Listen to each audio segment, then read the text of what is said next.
गोर लगै छी अपना सबके मिथिला संस्कार पर स्वागत करै छी। जहन गौरी कैलाश पर आबि गेलखिन हँ तऽ आब सब देवता के भेलनि जे आब हिनका दुनू गोटा के जे पुत्र हेतनि से की कहै छी से तारकासुर के मारत। आ पुत्रक के कामना में दुनू गोटा अपन लागल छथि। एक दिन के समय भेलनि एहन जे गौरी और महादेव दुनू निर्जल वन चलि गेलखिन संभोग करऽ ला। आ संभोग में एते लीन भऽ गेलखिन जे उ संभोग के वर्षों वर्ष बीत गेल। असंभोग में से हुनकर सबके ध्याने नहीं टूटन। आब सब देवता लोकनि कहथिन बाप रे बाप कतऽ महादेव आ गौरी चलि गेलखिन, कतऽ न चलि गेलखिन। सब गोटा मिलके गेलखिन ब्रह्मा लग में। ब्रह्मा लग गेलखिन, ब्रह्मा कहलखिन कि अहाँ सब चिंता नहीं करू। ओ गेले थे महादेव और गौरी दुनू गोटा गेले थे संभोग करऽ। हुनकर जे पुत्र हेतनि ताहि से ने तारकासुर के वध हैत, तो हुनका तऽ होबऽ दियौन पुत्र, अहाँ सब ओना क्या करै छी। फेर कहलखिन कि बाप रे एतेक दिन तक जे रहथिन संभोग में लागल तो दिन दुनिया के की करथिन नहीं करथिन। ओहि जंगल में एकदम बेसुध भऽ गेलखिन। विष्णु भगवान लग गेलखिन। विष्णु भगवान कहलखिन कि नहीं से एते दिन तक तऽ नहीं छनि, कामदेव के पत्नी के श्राप छनि जे अपना गर्भ से हुनका बच्चा नहीं हेतनि। गर्भ तऽ रहतनि महादेव के, लेकिन ओ सहन नहीं कऽ सकथिन माता, ताहि लऽ कऽ हमरा सबके किछु ने किछु तऽ करऽ पड़त। ओहिमे सब देवता सब गेलखिन, हल्ला करऽ लगलखिन महादेव महादेव महादेव महादेव। महादेव जे संभोग करैत रहथिन से हुनकर वृष जे रहनि से खसि पड़लनि भूमि पर। भूमि नहीं बर्दाश्त केलखिन, उठा कऽ अग्नि में धऽ देलखिन। अग्नि नहीं बर्दाश्त केलखिन, उठा कऽ हुनका की केलखिन आब सरपत के वन में जाकऽ धऽ देलखिन। भऽ गेलनि ओहिठमन से महादेव के नींद टूटि गेलनि, भंग टूटि गेलनि। आब एलखिन घर, सरपत पर 5टा मुँह वाला बच्चा भऽ गेलखिन ओहिठमन। कृतिका नाम के जे रहथिन परी सब ओहि दऽ कऽ जाइत से उठा लेलखिन बच्चा के। 5 सहेली रहथिन, 5 सहेली अपना बच्चा के दूध पियाबऽ लगलखिन, राखऽ लगलखिन। कृतिका जे हुनकर नाम रहे ताहि लऽ कोई बच्चा के नाम पड़ल कार्तिके। कार्तिके महादेव गौरी के बच्चा छनि, इएह तारकासुर के वध करथिन। हुनका पता नहीं जे हमर बच्चा की भेल नहीं भेल।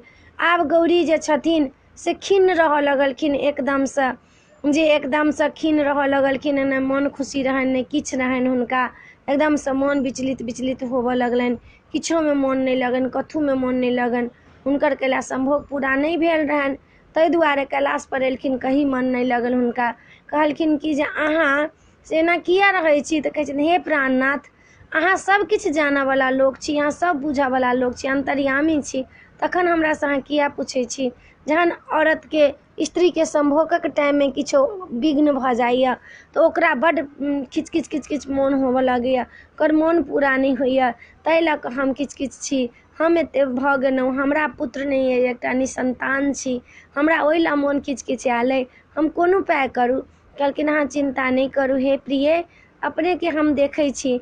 देखलखिन, कनि दिन के बाद कहलखिन एकटा माघक चतुर्दशी के पुत्रदायिनी चतुर्दशी छै, ओ व्रत जे करब तऽ अहाँके पुत्र जरूर अवश्य हैत, जरूर अवश्य पुत्र फल भेटत। विष्णु के व्रत अइ ओ। कहलखिन ठीक छै, हमरा सब ओरियान कऽ दिअ। जतेक ओरियान रहै सबटा ओरियान महादेव कऽ देलखिन। आ गौरी व्रत करऽ लगलखिन। व्रत करैत करैत हुनकर एक दिन भऽ गेलनि, हुनकर फल के टाइम भेट गेलनि, व्रत संपन्न भऽ गेलनि।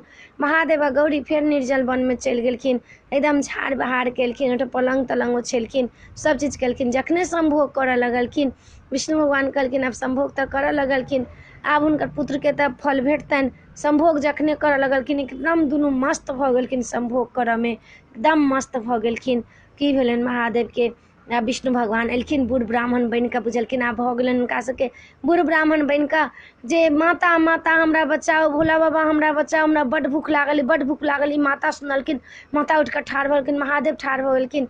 हुनकर जे वृष रहनि से पलंग पर खसि पड़लनि, हुनकर अंश रहनि से पलंग पर खसि पड़लनि। बाहर गेलखिन, देखलखिन एकटा बूढ़ ब्राह्मण लट लट करै छथिन, लाठी लेने छथिन, हुनका खुएलखिन पिएलखिन, पर पूर्णसँ पुछि पुछि कऽ भोजन करबेलखिन। सबटा भोजन के जतेक भोजन रंग रंग के भोजन सब बनेलखिन हुनका सबटा खुआ लेलखिन।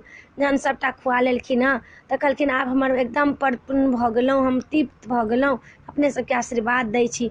ओहिठमन से एके रत्ती में अंतर ध्यान भऽ गेलखिन, विष्णु भगवान रहथिन अंतर ध्यान भऽ गेलखिन। आकाशवाणी भेलनि, घुरि कऽ एलखिन पलंग पर, आकाशवाणी भेलनि जे अहाँ जे पूजा केलहुँ हँ, जे ब्राह्मण भोजन करेने हुआ, अहाँ जे पूजा फल केलहुँ पुत्रदायिनी व्रत, ओहिके फल अहाँके पलंग पर खेल रहल छथि। गेलथि देखलथि एकदम से सुंदर बालक खेल रहल छथि, हुनकर नाम गणपत पड़लनि, ओ कार्तिके नाम पड़लनि। कार्तिके आ गणपत के जन्म जाय दुनू के 10म दिन के कथा है, 10म दिन के आई कथा है। हुनकर जन्म पड़लनि। आब सौंसे उत्सव मचल, कैलाश पर पूरा उत्सव मचल, सब देवता सब अयलथि, हिमालय सब अयलथि, विष्णु भगवान अयलथि, सब अयलथि। शनि देवताके सेहो आमंत्रित केलखिन। शनिदेव कहलखिन कि जे नहीं हमरा नहीं बजाओ, जे हमर क्रूर दृष्टि जाहि पर पड़ैया से गलि जाइया। कहलखिन नहीं चलू ने अहूँ चलू। सब गोटा अयलै, सब गोटा बच्चाके मुँह देख कऽ नाम पड़लनि गणेश जी, हुनका गणेश नाम पड़लनि हुनका। कहि कऽ कहलखिन कि जे अहूँ देख लिअ। कहलखिन हम नहीं देखब, हमर दृष्टि पड़तै ओ गलि जेथिन। कहलखिन नहीं नहीं, सौंसे देह झाँपि कऽ मुँह देखेलखिन। हुनकर जे रहनि गणेश जी के से मुँह गलि गेलनि। आब माँ कानऽ लगलखिन, माता कानऽ लगलखिन। विष्णु भगवान तुरंत एलखिन, हथनी के मूड़ी काटि कऽ हुनका में लगा देलखिन। ओहि दिन से हुनकर जे छनि से गजराज सेहो नाम पड़ि गेलनि। गणेश गजराज हुनकर नाम पड़लनि हँ। एकर बाद में संकट मोचन पड़लनि, एक दंत पड़लनि हँ हुनकर नाम। तब एकदम से भऽ गेल। आब एहिठमन के ई कथा जे अइ से एहिठमन खत्म ये। गणेश के कार्त एम्हर गणेश के जहन जन्म भऽ गेला तऽ हमर पता चललै कृतिका नाम के एकटा जे छथिन से हुनकर बच्चा रखने छथिन। हुनका गेलनि हँ खबर, पूजवान भऽ गेलखिन हँ, हुनकर शिक्षा नीक भेलनि हँ, ग्रहण नीक भेलनि हँ, तारकासुर के वध कऽ देलखिन हँ। तखन माता पिता लए एलखिन हँ। तऽ कार्तिक गणेश के जन्म ई छला।